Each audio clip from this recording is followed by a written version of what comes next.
Hello, everybody, and welcome to the Daily Retro, where I talk about all things retro gaming, anime, TV, movies, or pretty much whatever I want under the sun, answering your questions and trying to answer them to the best of my abilities. I'm Retro Mark. Let's go ahead and get this started. So, one of the many questions I get in various forms, if you will, are emulators okay to play? I also get the question, do I play emulators? Another question, what is your thoughts on emulators? So, I can't necessarily answer that question on TikTok in 60 seconds because this has multiple answers to it. Some that are least desirable, some you may agree with. So, I did a video not too long ago and I stitched it with another person's video. In his video, he was asked, are emulators okay to play? That is the broad question. It was more or less, what are their thoughts on everything going portable, having everything in the palm of your hand, such as like, I don't know, like the NES Classic and the SNES Classic, stuff like that. Those are all emulators. But that the question was, what is his thoughts on emulators? And he basically says that emulators he doesn't like emulators because it doesn't hold the same nostalgia factor as when you have the system itself and the game. He calls it a disrespect to retro gaming. Now, I will have to sit here and say this. I respect his opinion because at one point, I thought the same thing. I go, well, emulators, I wouldn't say necessarily disrespects retro gaming, all right? I feel as though it's not even a disservice at all. I feel as though you don't get that same connection, okay? I feel like you don't get that same connection. But, there's a big but on that, because you have controllers that can simulate that feeling.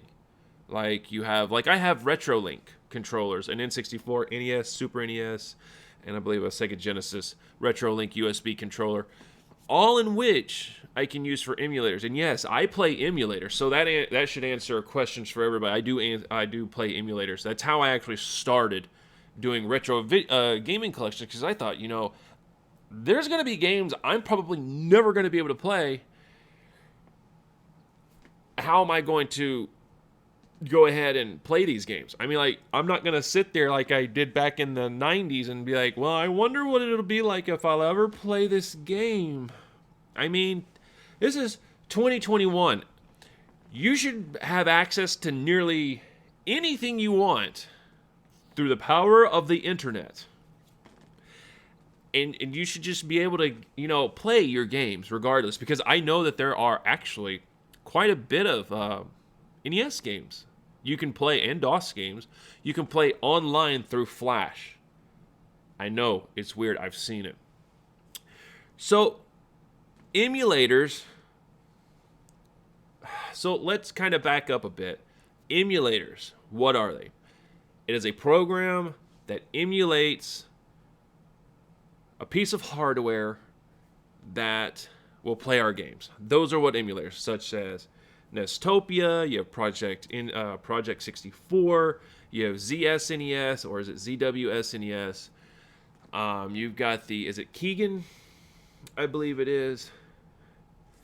So there's so many different emulators out there. The ones I just named off are the ones that I use. And I haven't actually updated any of those emulators in years. So they're still back when they were released years ago. Now, here's the tricky part. The ROMs. Okay, I'm not going to tell you where you can get the ROMs because I'm just not going to do that. All right, I can't tell you that. But the ROMs are illegal from what is understood through everything. And there's going to be a gray area. So it's not black and white. There is a gray area. Okay, there's a gray area. And it sucks because this is just how it goes. ROMs are illegal, but they don't have to be. From what is understood, and this was years ago, if I understand, if you own the original copy of the game and you download the ROM and play it on an emulator, it is considered okay because you actually own the ROM. Because remember, there's always these messages such as, if you ever played MAME arcade, there would be, if you don't own the original ROM, press escape. If you do own the original ROM for this, press OK. And so it'll allow you to play the games. Although, most of us never had those. So we're just like, whatever, we'll just play them anyways. So,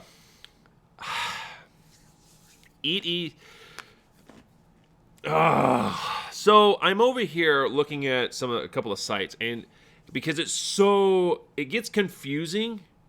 So basically everything here, from what one site says, is emulators are legal to download. Okay, they are legal, they are. And sharing copyrighted ROMs online is illegal.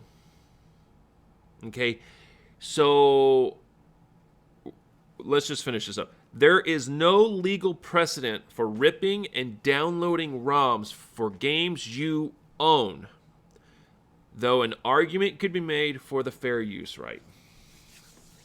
So let's break this down and figure out what this means. So we already know emulators are legal to download, pretty much. I mean, 80% we all know, right? I mean, these are programs from people that have made, people have made these programs. They put them and they say, here, you're able to use my program. It's free. You don't have to pay. Now, some emulators you have to pay, like in mobile devices, which I use my PC, so I don't even count mobile device, the mobile platform at all. PC. So, what about the ROMs? All right. So it's saying sharing the ROMs online is illegal. We all know that it is straight up wrong. We can't do that. All right, we can't do that. Yeah. Okay. But if you own the ROM, if you own the original video game, okay, and you put it on your computer somehow, which I am not too familiar with, I would assume that there are various devices that will allow you to copy that cartridge onto your computer as a file. However that process actually works. Then yes, and it stays on your computer. Is it illegal? That's where it gets real fuzzy. You don't know. We don't know. Because technically it's on your computer. You're not sharing it. It's not online. It's just on your computer. So how can anybody know, right? That's the thing. And so then what about streaming ROM? What about streaming this stuff? Is that illegal? Well, obviously people have been doing it for years, and sometimes you get that copyright. Well, there's a song on there that was copyrighted, or it's Disney stuff, which Disney's really notorious for doing stuff like that, and so is Konami. Oh my god! And so some of the stuff is. So is it legal? Is it illegal? It's real fuzzy, and I can't actually explain it. It's very hard to explain because it's not black and white. There are gray areas. And so what they would say about the Fair Use Act is, I'm playing this game and I'm not acquiring any money, basically. I'm showing this off for free. I'm doing whatever projects I have, and it's all for free. No monetary value, no gains, no nothing. So, but even then, that is a strictly gray area for some things. So it's not clean cut at all. It's just, I mean, it's very gray area. So that is how ROMs, emulators and ROMs work. It's real fuzzy. Yeah. Has anybody gotten in trouble? Maybe. I don't know. You know what? I don't keep up with enough of that, so I don't know. So, and I couldn't tell you if, stuff like this. Now, although I will have to say, if you've ever heard of the Power Player, okay, it's one of those things that look like mock N64 controllers, and they have like 75,000 games on it. I did a couple of videos on it on my TikTok. You guys can go over there to the Modern Retro Corner and go take a look at it. But that would be a great example of an emulator that is illegal, because you have all of these games, and technically it's about anywhere from 72 to 76 games multiplied by 1,000. Each game is multiplied by 1,000, playing it 1,000 different ways, which is complete crap. But they sell it to make money. That is illegal, because apparently, there was huge lawsuits from Nintendo because they had all these different ROMs on it, or different Nintendo games. And so people were like, selling them. I mean, what would be made, I guess it took like $7 to make. $7 to $10, if I can remember the lawsuit correctly. It was like $7 or $10 to make this item, and people are like price gouging this thing at anywhere from $40 to $60 for these games, and not knowing what's actually in them. They just go, oh, it's just got 75 or 76,000 games in here, and people go, oh, well, that's a lot of games. I can make this, and I could just do that with it. So apparently there were raids that were done back in the early 2000s, I would assume. And so, to this day, they're still being sold at flea markets, thrift stores, and stuff like that. It's terrible. It really, really is. But, what? That is definitely illegal. But when you have them at home, I mean, honestly, I really don't.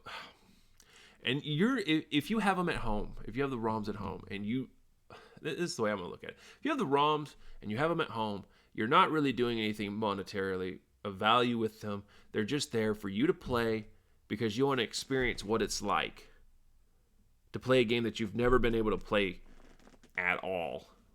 Let's say like a TurboGrafx 16 or an Apple Pippin, the Bandai Pippin, Playdia, CDI, 3DO.